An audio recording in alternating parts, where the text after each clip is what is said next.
Karam from Morocco. Assalamu alaikum wa rahmatullahi wa barakatuh, Sheikh. Assalamu alaikum wa barakatuh. I want to ask, my questions are simple. How many prophets are there in Islam? How many prophets are there in Islam? Na'am.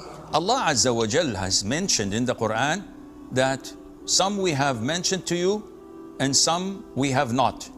So the actual number we are not confident of. Yes, there are hadiths.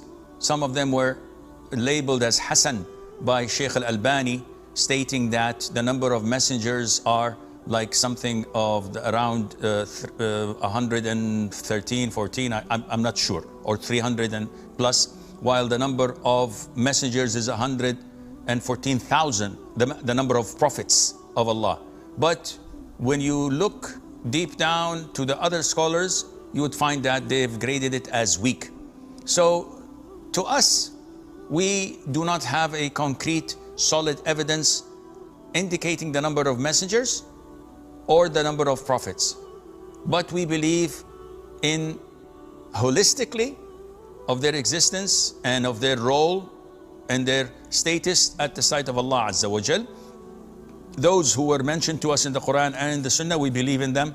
Those who were not, we simply believe in their existence, but without knowing who they really are.